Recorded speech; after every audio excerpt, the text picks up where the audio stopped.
جس کے سینے میں بسا اللہ کا قرآن ہے، داخلہ جنت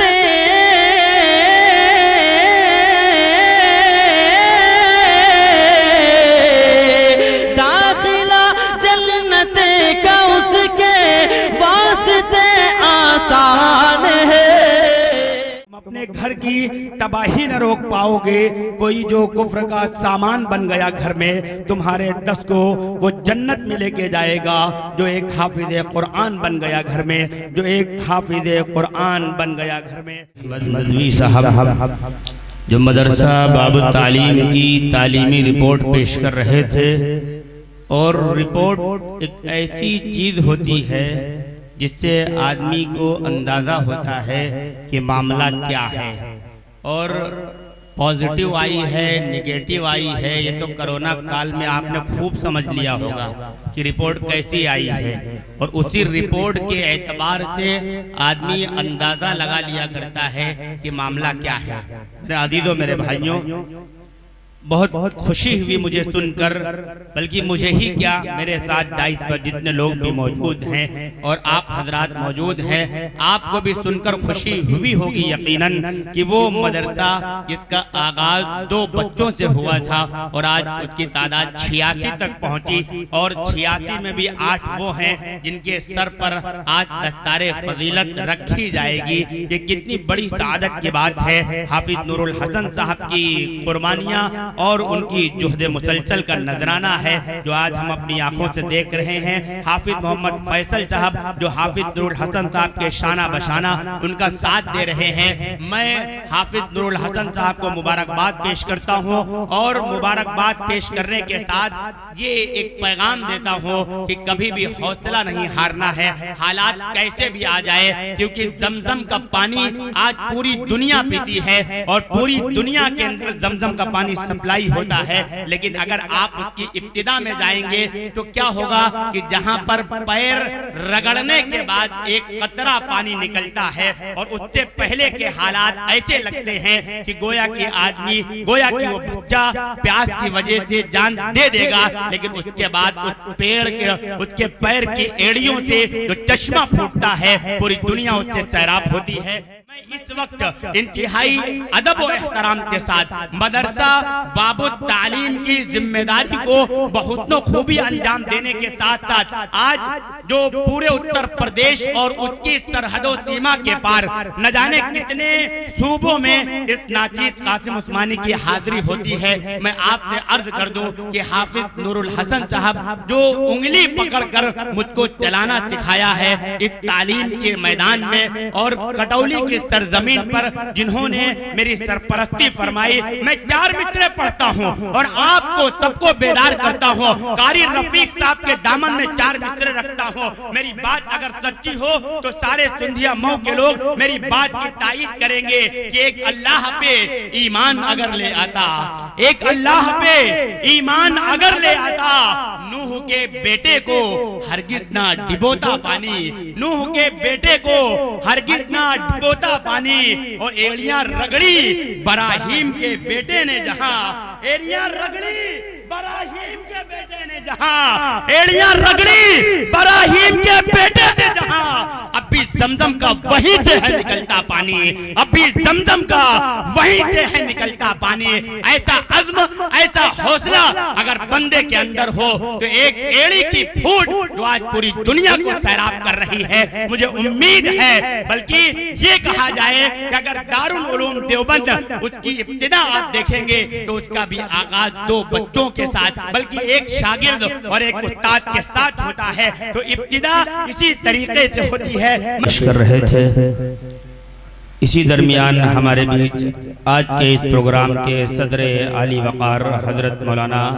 ضیاء الحق صاحب امام عیدگاہ قصبہ سندھیا مئو ہمارے بیچ تشریف لائے، ان کا بھی خیر مقدم و استقبال کر رہا ہوں۔ اور جو بات حافظ نور الحسن صاحب نے کہی، یقینی طور پر ہمارے دلوں کے اندر یہ جذبات ابھرے ہوں گے کہ ہم سے جتنا بھی ہو سکتا ہے، جو ہم نے اپنی نگاہوں سے اس کا ثمر دیکھ لیا ہے، اس کا پھل دیکھ لیا ہے، اس کا نتیجہ دیکھ لیا ہے، تو اب ہمارے لیے تعاون کرنا کوئی مشکل نہیں ہوگا۔ ظاہر سی بات ہے، یہ ایک ایسی بات تھی جو آنی ضروری تھی سب کے سامنے۔ اب مدرسہ بھی ہے، مدرسے کی جگہ کی بات بھی آپ کے سامنے آ گئی ہے۔ اب آئیے اس کے بعد ہم پھر سفر کرتے ہوئے پہنچتے ہیں ایک ایسا دیار جہاں پر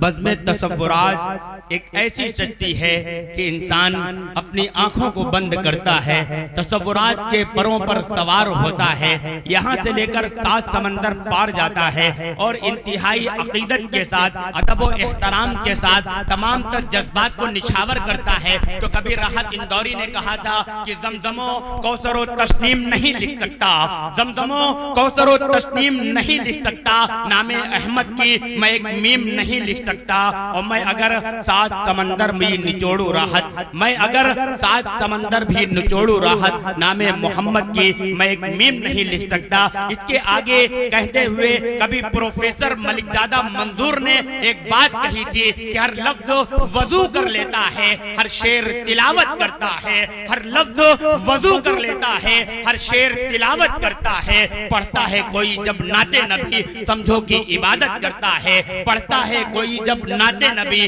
سمجھو کی عبادت کرتا ہے۔ اور ایک اور شاعر نے اسی ضمن میں کہا تھا کہ قلم کی نوک سے کرنیں نکلنے لگتی ہیں، میں جب بھی نام محمد کی میم لکھتا ہوں، میں جب بھی نام محمد کی میم لکھتا ہوں۔ زنجیر بولتی رہی در بولتا رہا، کہہ دو سبحان اللہ۔ زنجیر بولتی رہی در بولتا رہا، ارے لوٹے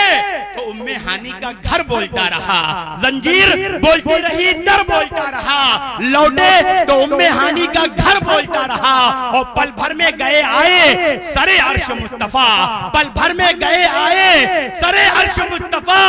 ارے سدرہ پہ جبرائیل کا پر بولتا رہا، سدرہ پہ۔ عمران بھائی آپ پردھان جی ہیں اور میرا شعر خوبصورت شعر ہے، آپ خوبصورتی کے ساتھ سماعت فرمائے کہ زنجیر بولتی رہی در بولتا رہا، لوٹے تو ام ہانی کا گھر بولتا رہا، اور پل بھر میں گئے آئے سرے عرش مصطفیٰ، ارے سدرہ پہ جبرائیل کا پر بولتا رہا، سدرہ پہ جبرائیل کا پر بولتا رہا۔ اور تھرا گئے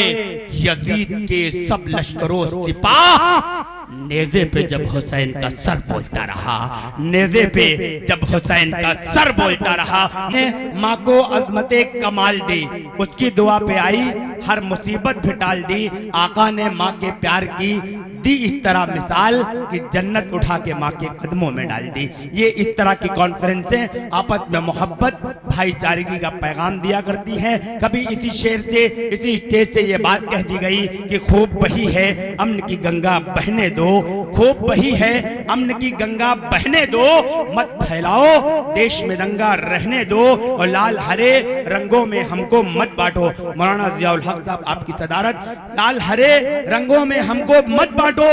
لال ہرے رنگوں میں ہم کو مت بانٹو، میری چھت پر ایک ترنگا رہنے دو، میری چھت پر ایک ترنگا رہنے دو۔ تو کبھی یہ بات بھی کہہ دی گئی کہ پتھر ابالتی رہی ایک ماں تمام رات، پتھر ابالتی رہی ایک ماں تمام رات، بچے فریب کھا کے چٹائی پہ سو گئے۔ تو کبھی اسی طرح یہ شعر بھی کہہ دیا گیا کہ دولت کی بھوک تھی تو کمانے نکل گئے، دولت ملی تو ہاتھ سے رشتے نکل گئے، بچوں کے ساتھ رہنے کی فرصت نہ مل سکی، فرصت ملی تو ہاتھ سے بچے نکل گئے۔ اس طرح کا پیغام، اس طرح کی شاعری، اس طرح کے خطابات ہمارے اجتماعات میں ہوتے ہیں۔ صبح سے لے کر اب تک آپ محنت کر رہے ہیں، میں مبارکباد پیش کر رہا ہوں